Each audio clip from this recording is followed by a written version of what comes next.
for acoustics and everybody talks in there, so nobody's understood.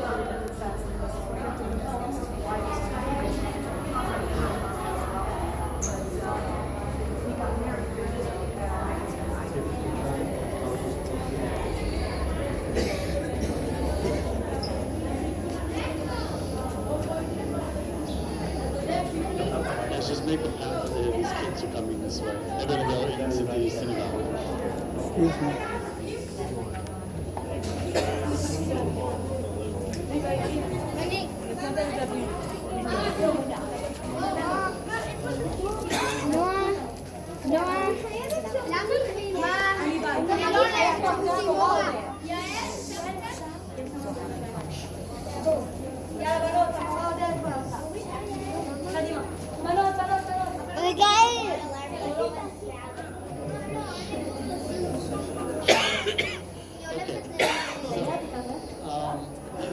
Number one, I was asked a few times inside, was that really King David's tomb? It's not really his tomb. The Bible says King David was buried in his city. This is not his city. We're outside of his city. But because it's called Mount Zion, and the city of David is the fortress of Zion, they said, okay, well, we can play it off. This is Mount Zion, it's King David's tomb. But what it actually stems from is a huge conflict that happened here in the Ottoman Empire.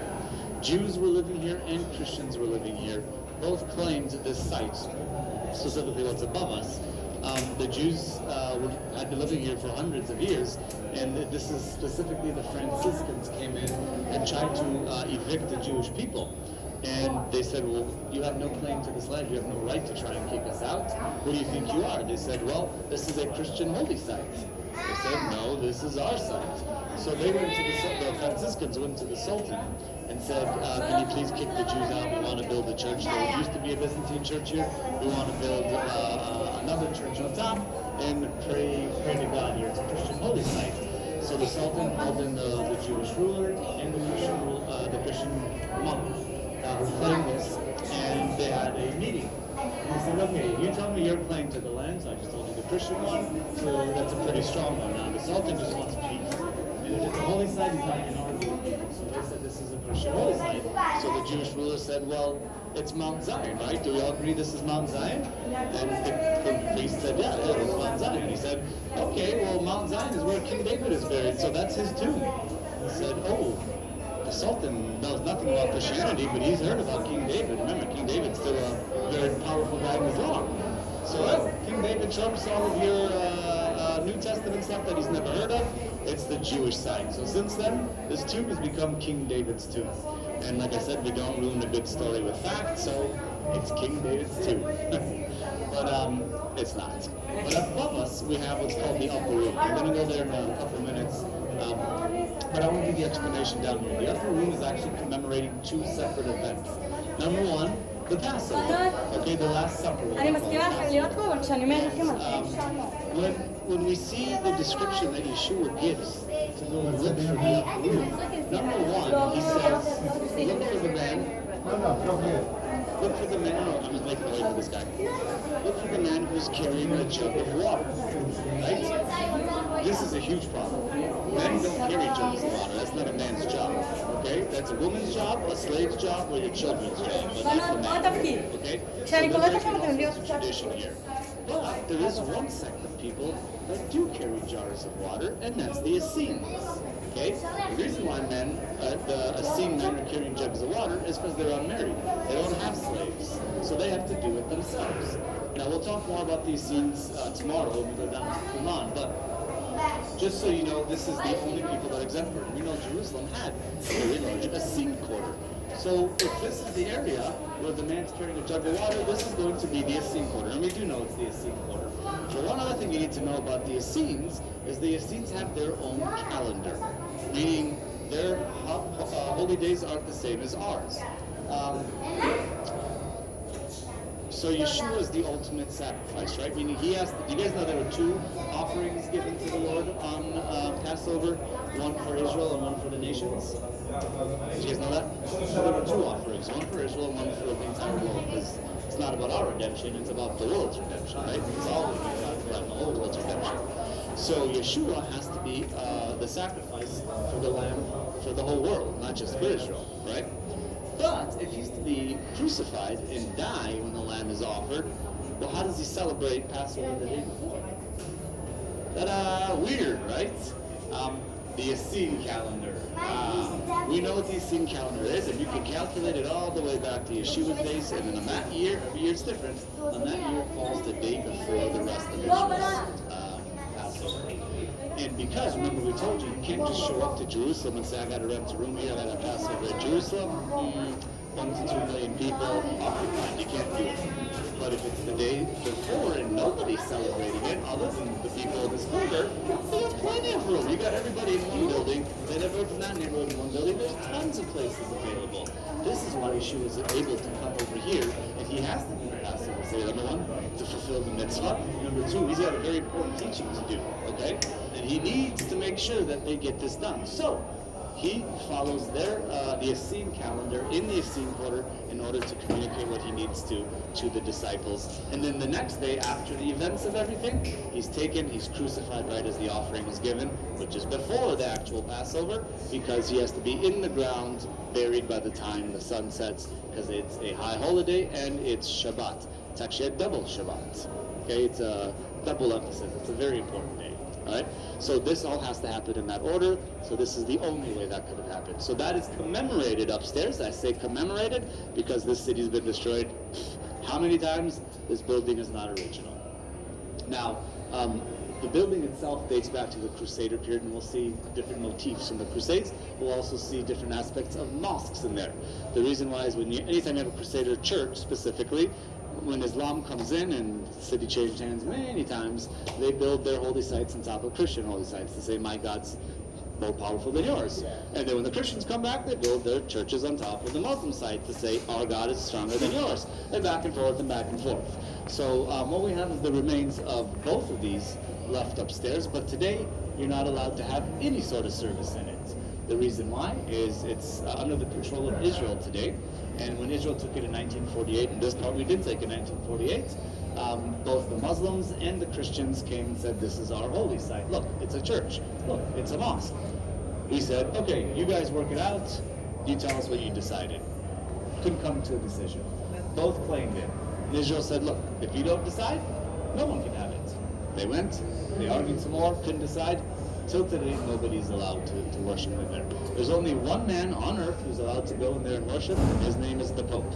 And he has to do it behind closed doors. Yeah. So, and that's never happened. So when we go upstairs, we're not allowed to bring musical instruments, and there's actually a guard sitting at the door. His only job is not to make sure we're safe, because we are safe. His job is to make sure no one walks in with musical instruments. You can sing, but you can't praise with music. So we sing. Original music with no guitar. But anyway, that's one thing. The second thing that's commemorated here is something that is not actually where it happened, but we're going to talk about it anyway. I'm really just stalling, I'm not going to lie. I'm waiting until I see Joshua. But we'll start with Acts chapter 2. Why not? You guys know what the three pilgrimages are? The 3 holy days? I'll give you the first one. Passover, and smoke breaks over. Joshua's back. Oh, he's not here. Okay. Passover? What? Day of Atonement? Got it in the video. It's Sukkot. And Shavuot, Pentecost. These are the three pilgrimages to Jerusalem. What we call מה זה?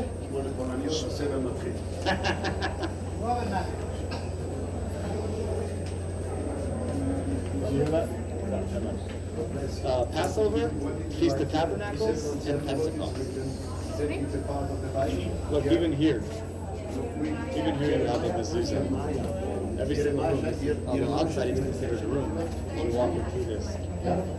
Anyway, okay, so Acts chapter 2. When the day of Pentecost came, meaning it's a high holiday, right? And what do you do on high holidays? Pray. Where do you pray? At the temple. Meaning, we don't come to Benny's house. You're more than welcome to come to my house, but you have to go to the temple. That's the whole point of coming to Jerusalem. So when the day of Pentecost came, they were all together in one place. What would one place be? The temple. Hey, you guys are good. Suddenly a sound like the blowing of a violent wind came from heaven and filled the whole house where they were sitting. I'm going to stop here really quick. Now, upstairs I told you this place commemorates two events. The last Passover, Seder, and this story right here. The book of Acts chapter 2, the day of Pentecost.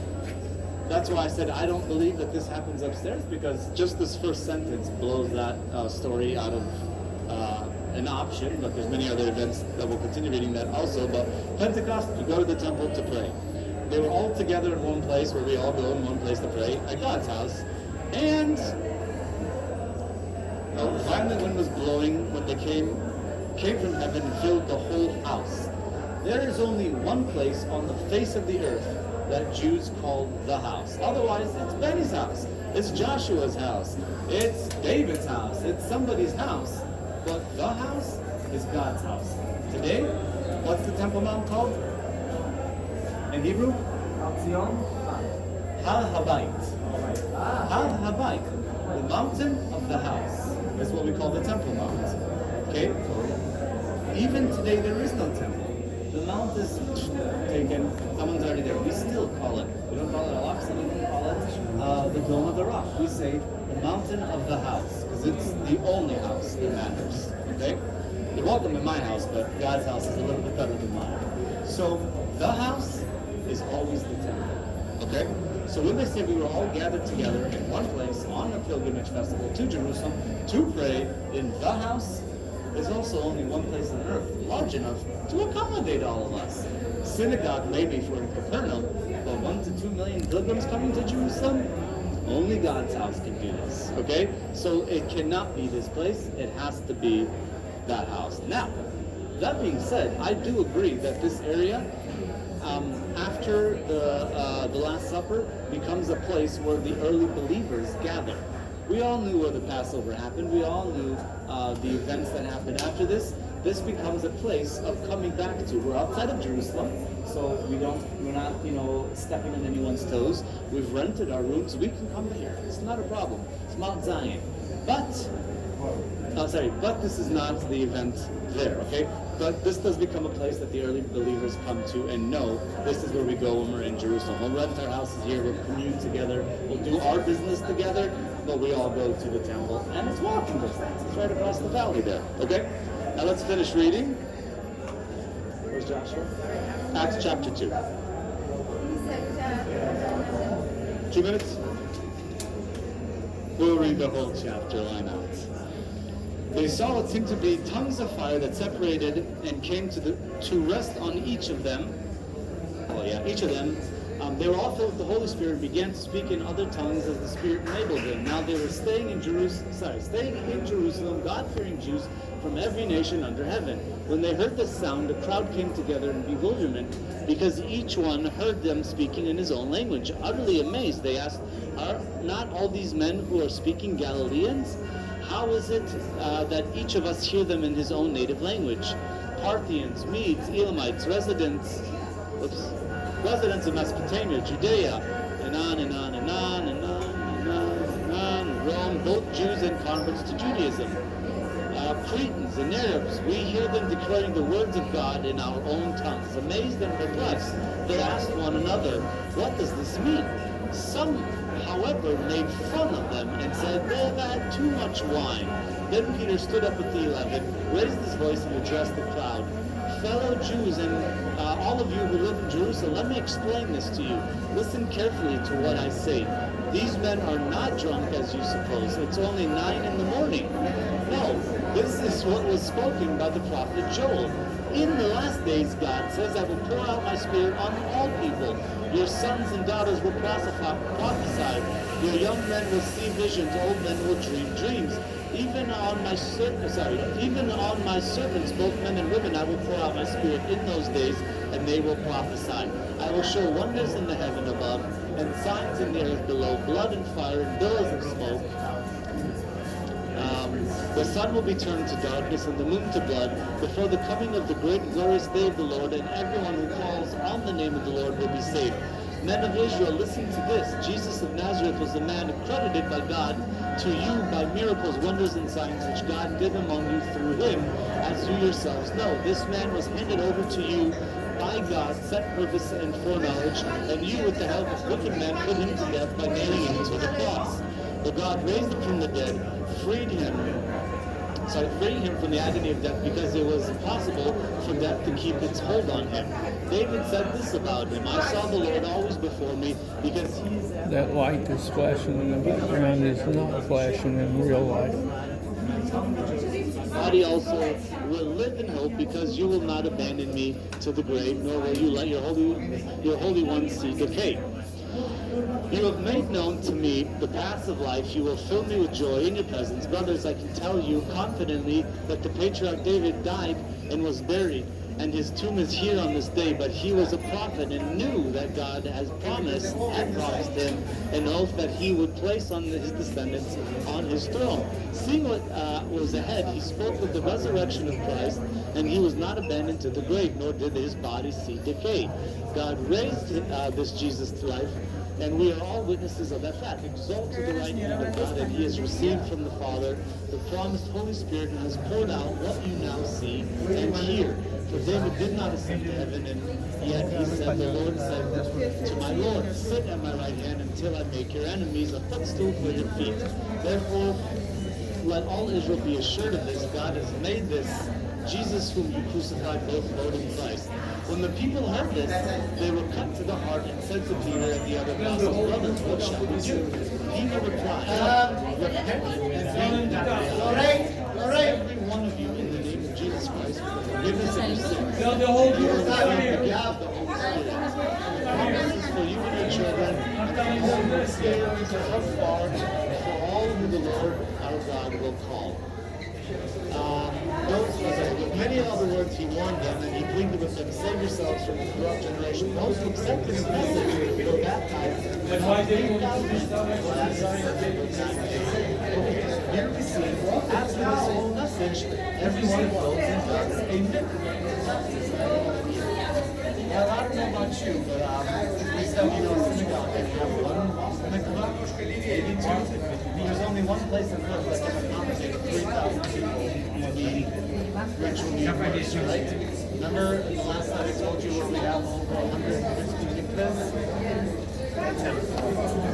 Okay, so it only makes sense that they go on a day that they're called to go to the temple, to hear this happen. That many people in one place means to go and do a ritual immersion. Because of that, it's not here, it's over there, so let's go upstairs and have a nice meeting.